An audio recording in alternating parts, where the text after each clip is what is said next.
I'll do. I feel like when you're wearing a flat cap, I'll do is like the only greeting that's suitable. But anyway, so we're back out doing another solo camp. It's been a bit of time has passed since my last video, which yeah, apologies for, but we're here, we're doing it, we're out and about. We've got a trekking pole, and that is because we're not in a tent tonight, we're in a tarp. So I found, like, I did a little reel on TikTok and Instagram where it's like you'll have seen it possibly, it's like a tarp setup. It's nothing new, but it's new to me, so I want to give it a go tonight. It does mean I'm sleeping with an open door, which is, oh, it's scary, the ghoulies might get me. But yeah, but I was at a car boot the other day and I got like a little camp bed for, would you believe it, £1. I just want to give it a go.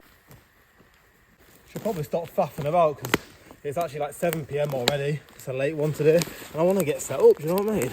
That was a right incline, doesn't look like much, but geez, we've got some beads, mate. Look at eye drop, sweat drop. Sun's shining through the trees, looks right nice. Will there be a pitch? It's a nice spot, you could pitch up there. It's actually alongside a path, which is just over there, but I don't think it's very often walked. I'm just going to go further on and see if there's outworks before we set up camp. So I'm walking down path and I found this little spot. I thought, that's nice and tucked in. Trees and that, nice bit of flat pitch. Walk around it, all ruined. Ants hill. Right, enough faffing about. I've spent literally half an hour, and an A to B, C to D, and we've picked this spot. This is the one. So let's clear it up and get tarp down.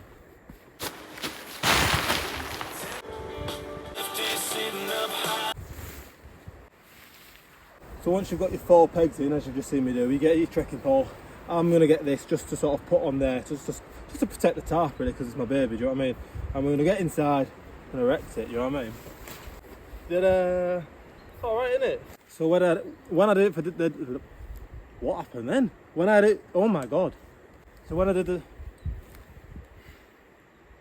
I need to go to hospital, I think something's happening. I can't get this word out. This sentence out rather. I'm losing my mind. Anyway. Right, on the demonstration, I only put 4 pegs in because that's all you need to actually erect this shelter, as you can see. But because I'm sleeping in it, we're going to add a few extras just for if the winds pick up, if it rains, we've got a little bit more protection, do you know what I mean? Right, now that's done, we're actually going to sort of face out. So what you'll have is, you'll have 3 of these loops left over at the front. So what you can do is leave the centre one, because you're going to guide that down in front of the shelter. But with these ones, we're going to use it to guide this to the back of the tent, using the pegs at the back. So get yourself some paracord, get it pinned. Right, okay, so we've got the 2 sides pinned now, and just for the aesthetic feature, we're going to have the front peg as a bit of nature, a bit of a twig, because I could use a peg, but it just looks better, doesn't it, for the front of the house, do you know what I mean? Bit of pride. Alright, so what I'm doing here, if you can't tell, is it's just giving it somewhere for the guy line to sit. So if it was like, say here, look, we can slip. Guy line's in here, we ain't going anywhere, sweetheart.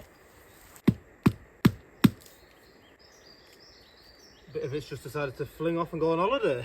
So the bit I was just showing you how blooming, you know, oh, look how clued up I am. That's just flung off, like I said, it's gone. So let's just quickly do that again.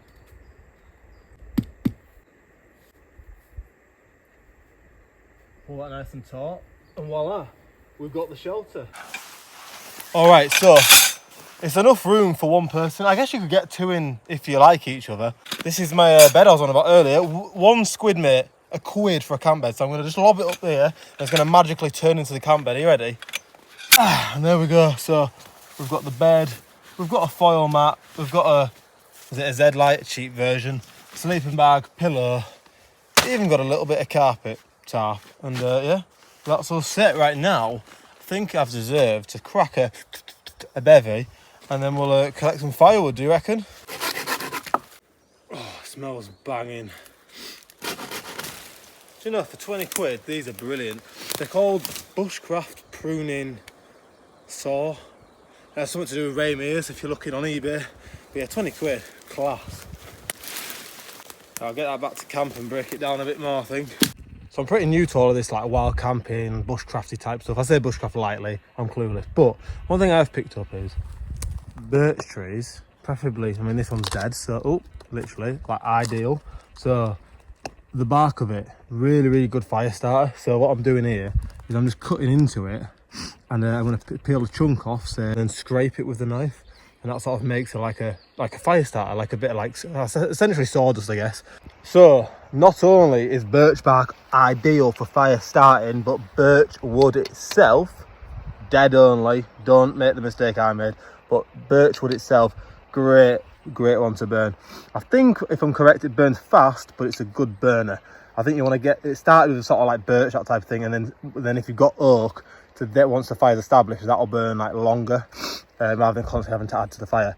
But anyway, yeah, dead stuff only. I did that. I uploaded it to TikTok. I was, like I said, new to it.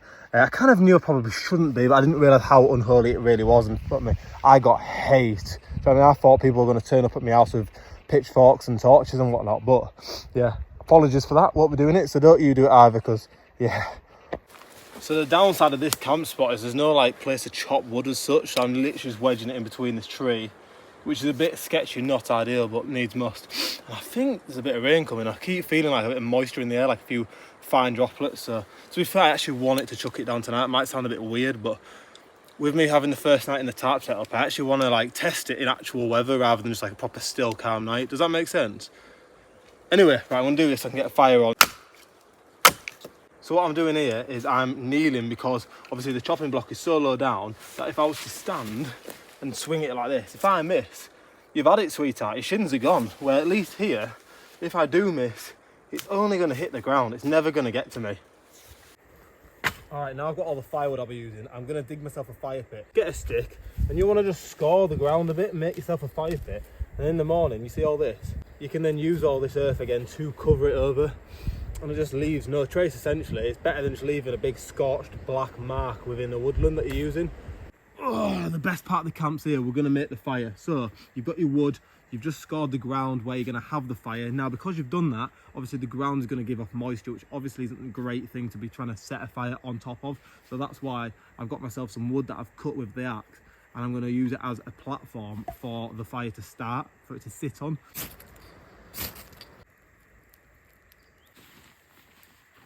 Keep hearing a dog bark, right, and I'm like thinking, oh my god, is there a dog walker gonna come? Because I'm pretty much on a path, but like I said earlier, I don't think it's very often walked. But yeah, I'm getting jumper on now, because although it is summer, there is still a chill picking up, and as they say, it's easier to stay warm than get warm. Alright, we're just gonna boil some water for them noodles. These are the noodles, for anyone wondering. I've never had them before, but my sister said they are shit hot, so we'll give them a go. But yeah, get water boiled. If there's any left over, I'll have a brew with that as well. But we've got another bevy, haven't we, to be having.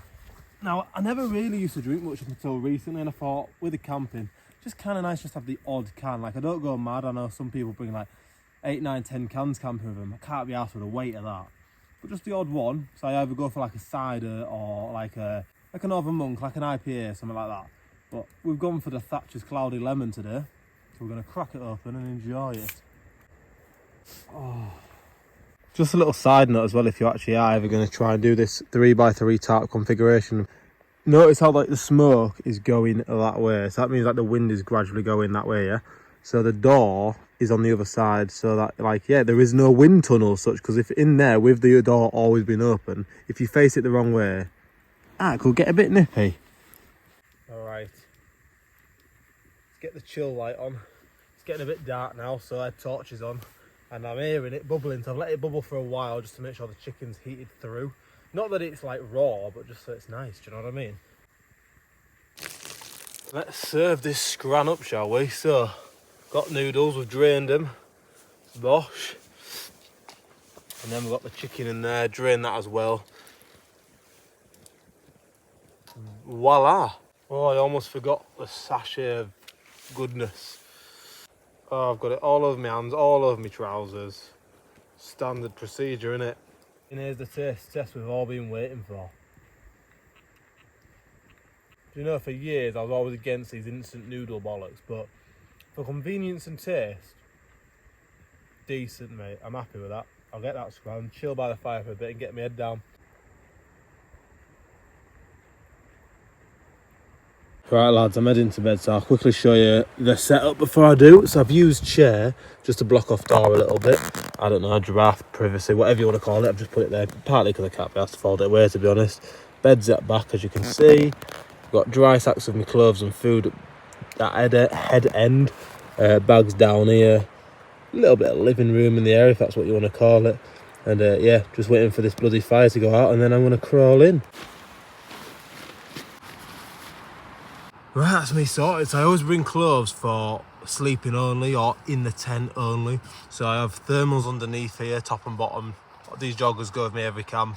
It just assures you always have dry, comfy clothing that isn't out and about when you're like preparing wood. You're not going to get like mud or anything on it. Just guarantees, yeah. Keep sleeping bag clean as well. I'll tell you one other thing as well. It's noticeably warmer in here than it is out there. Even though the door's open, it's I've got me thermostat here. It's 12.8 degrees right now in here. I'm pretty sure it's at least 2 degrees less out there, at least. Oh, good morning. Oh, that was decent, to be fair. I woke up a few times and I just found I was too hot. Just took my jumper off because I was just proper sweating, like touched my neck and I was like dripping. I was like, nah, that's keeping me up. Oh, bit of condensation, to be fair, even though the door's open. But yeah, all in all decent. So I recommend this tent setup, this tarp setup rather. 6 o'clock now. Can't remember where I am, to be honest. It's not ideal. I kind of went off the beaten track. Yeah, didn't take much notice of my direction like a div, so this could be fun. Just want to lay here and listen to the birds though, do you know what I mean? Right, 30 seconds. Oh, right, we're up. Oh, that was graft. But change your clothes back into the day clothes. Time to pack this down, sort out the fire pit, not leave a mess. And then, yeah, on our ventures to find this bloody car. And there's only one way to do this. Oh, and there we go. All put away apart from one thing. We've got to get that fire pit sorted, haven't we? So we're going to start off by taking these last little bits and bobs from the fire and we're just going to yeet them left and right. We're just going to work the ground. Now if you had water, which I've run out of my drinking water now, I only brought just enough, but you just smother it and it just makes it mix a little bit better. But we can do this, we can work ground and it'll do the same job. See how it's sort of bringing up the soil from underneath and sort of mixing it in, making it already sort of camouflage it somewhat. And then what you're going to do, once you're happy with that, is you're going to get that earth that you dug yesterday. Just give it a little bit of a walk. Don't know about you, but I can't really see that now. We're happy with that. And we're back on the road. Thanks a lot, spotting the woods. You gotta love this time of year, haven't you? I'm actually dreading it turning like cold and dark. You know, you go to work, it's dark, you come home, it's dark. Just soak it in when it's this time of year. And listen to that and just look at that. Well, we've found the car, so thanks for watching. Give it a cheeky little like and subscribe, and I'll see you in the next one.